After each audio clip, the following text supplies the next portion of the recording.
AG ನ್ಯೂಸ್ಗೆ ಸ್ವಾಗತ.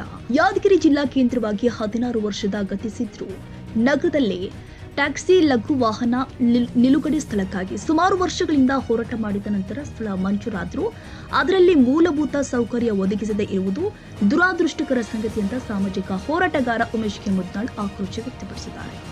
ಗಿರಿನಾಡು taxi ಚಾಲಕರ ಲಘು ವಾಹನಗಳಿಂದ ರೋಡ್ ಶೋ ನಡೆಸಿದ ನಂತರ ಪೂರ್ವಭಾವಿ ಸಭೆಯಲ್ಲಿ ಚರ್ಚೆ ಮಾಡಿ ಮಾತನಾಡಿದರು.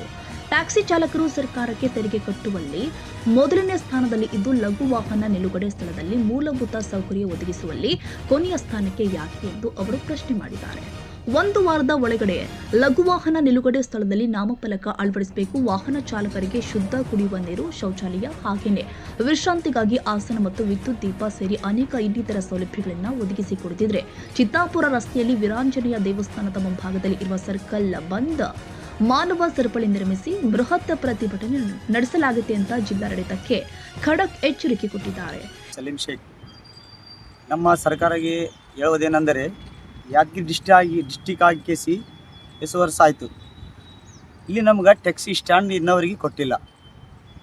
ನಾವು ಎಷ್ಟು ಸಲ ಹೋರಾಟ ಮಾಡಿದ್ವಿ, ಉಮೇಶ್ ಮುದ್ನಾಳ್ ನೇತೃತ್ವದಲ್ಲಿ ಭಾಳ ಸಲ ಹೋರಾಟ ಮಾಡಿದ್ವಿ. ನಮ್ಗೆ ಸ್ಟ್ಯಾಂಡ್ ಕೊಡ್ತೀವಿ ಅಂತ ಭರೋಸೆ ಕೊಟ್ಟು ಸ್ಟ್ಯಾಂಡ್ ಇನ್ನವರಿಗೆ ಕೊಟ್ಟಿಲ್ಲ. ಈಗ ನಾವು ಇಷ್ಟು ಹೇಳೋದೇನೆಂದರೆ ನಮ್ಗೆ ಸ್ಟ್ಯಾಂಡ್ ಕೊಡಬೇಕಿಲ್ಲಿ. ನಾವು ಎಲ್ಲರಿಗಿಂತ ಟ್ಯಾಕ್ಸ್ ಕಟ್ಟೋರು ನಾವೇ.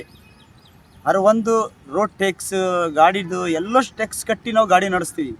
ನಮಗೆ ಸವಲತ್ತು ಏನಿಲ್ಲ ಅಂತಂದಮೇಲೆ ಮತ್ತೆ ನಾವು ಏನು ಮಾಡಬೇಕು? ಅದಕ್ಕೆ ನಮ್ಗೆ ಸ್ಟ್ಯಾಂಡ್ 1 ವಾರದೊಳಗೆ ಮಾಡಿ ಕೊಡಬೇಕು. ಇಲ್ಲ ಅಂತಂದರೆ ಮತ್ತೆ ನಾವು ಆಂಜನೇಯನ ಗುಡಿ ಹತ್ರ ಉಮೇಶ್ ಮುದ್ನಾಳ್ ನೇತೃತ್ವದಲ್ಲಿ ಮತ್ತೆ ನಾವು ರೋಡ್ ಬಂದು ಹೋರಾಟ ಮಾಡಬೇಕಾಗ್ತದೆ. ಅದಕ್ಕೆ ನಿಮಗೆ ಹೇಳೋದೇನೆಂದರೆ ನಮ್ಮ DC ಸಾಹೇಬರಿಗೆ, ನಮ್ಮ MLA ಅವರಿಗೆ ನಮ್ಗೆ ತುರಂತ ಟ್ಯಾಕ್ಸಿ ಸ್ಟ್ಯಾಂಡ್ ನಮಗೆ ಮಾಡಿಕೊಡ್ಬೇಕು. ಡಿಸ್ಟಿಕ್ ಆಗಿ ಎಷ್ಟು ಯಾಕೆ ಸ್ಟ್ಯಾಂಡ್ ಮಾಡಬಾರ್ದು? ಎಲ್ಲೆಲ್ಲಿ 61 ಜಾಗದಲ್ಲಿ ಸ್ಟ್ಯಾಂಡ್ ಇರ್ತದೆ, ಟ್ಯಾಕ್ಸಿ ಸ್ಟ್ಯಾಂಡ್ ಇರ್ತದೆ. ನಮ್ಗೆ ಸ್ಟ್ಯಾಂಡೇ ಕೊಟ್ಟಿಲ್ಲ ಇನ್ನವರಿಗೆ. ಇಷ್ಟೇ ನಿಮಗೆ ಹೇಳೋದೇನೆಂದರೆ ನಮ್ಗೆ ಸ್ಟ್ಯಾಂಡ್ ಮಾಡಿಕೊಡ್ಬೇಕು ತುರಂತ. ನನ್ನ ಹೆಸರು ಸಲೀಂ ಶೇಖ್. ಸುಮಾರು ವರ್ಷಗಳ ಹೋರಾಟದಿಂದ ಟ್ಯಾಕ್ಸಿ ಸ್ಟ್ಯಾಂಡು, ಕಾರು ವಾಹನ, ಲಘು ವಾಹನ ನಿಲುಗಡೆ ಮಂಜೂರಾಗಿ 1 ವರ್ಷ ಗತಿಸಿದ್ರು ಕೂಡ ಇಲ್ಲಿವರೆಗೆ ಅದು ಸ್ಟ್ಯಾಂಡ್ಗೆ ನಾಮಫಲಕ ಮತ್ತು ಅಲ್ಲಿ ಮೂಲಭೂತ ಸೌಕರ್ಯ ಒದಗಿಸುವಲ್ಲಿ ಜಿಲ್ಲಾಡಳಿತ ಸಂಪೂರ್ಣ ವಿಫಲ ಆಗ್ಯದ ತಪ್ಪಾಗೋದಿಲ್ಲ. ಯಾಕೆ ಹೇಳಾಗತ್ತೀನಿ, ತೆರಿಗೆ ಕಟ್ಟುವಲ್ಲಿ ಮುಂಚೂಣಿಯಲ್ಲಿರ್ತಕ್ಕಂಥ ಈ ಟ್ಯಾಕ್ಸಿ ಗಾಡಿಯವರು ಎಲ್ಲನೂ ಟ್ಯಾಕ್ಸ್ ಕಟ್ಟುವಾಗಲೇ ಮುಂಚೂಣಿಯಲ್ಲಿ ಇರೋದು.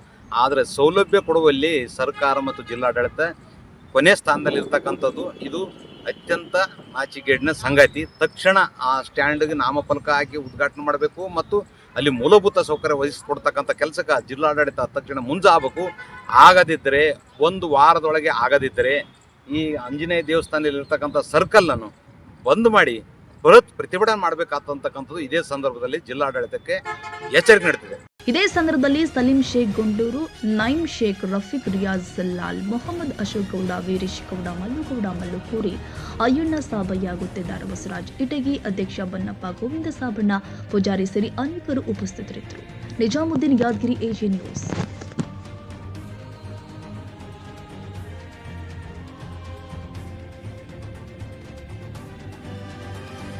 ಕನ್ನಡಿಗರ ಮೆಚ್ಚಿನ ನಿಮ್ಮ ಎಜೆ 24/7 ನ್ಯೂಸ್ ಕನ್ನಡ ವಾಹಿನಿ ಇದೀಗ ಟಿವಿಯಲ್ಲಿ ಲಭ್ಯ.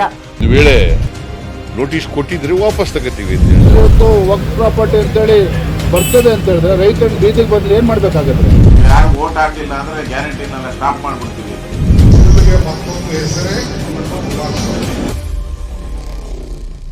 ಕರ್ನಾಟಕ ಮತ್ತು ದೇಶ ವಿದೇಶ 360 ಡಿಗ್ರಿ ಸುದ್ದಿ ಹಾಗೂ ಉತ್ತರ ಕರ್ನಾಟಕ, ಬೆಳಗಾವಿ, ಬಾಗಲಕೋಟೆ, ಧಾರವಾಡ, ಹಾವೇರಿ, ಗದಗ, ಬಿಜಾಪುರ ಜಿಲ್ಲೆಯ ಕ್ಷಣ ಕ್ಷಣದ ವಿವರವನ್ನ ಪಡೆಯುವುದಕ್ಕೆ ಎಜೆ 24/7 ನ್ಯೂಸ್ ಕನ್ನಡ ವಾಹಿನಿಯನ್ನ ಲೈಕ್ ಮಾಡಿ, ವಿಡಿಯೋಗಳನ್ನ ಶೇರ್ ಮಾಡಿ, ಕಮೆಂಟ್ ಮಾಡುವ ಮೂಲಕ ನಮ್ಮ ವಾಹಿನಿಗೆ ಸಹಕಾರ ನೀಡಿ ಮತ್ತು ಚಾನೆಲ್ ಅನ್ನ ಸಬ್ಸ್ಕ್ರೈಬ್ ಮಾಡಿ.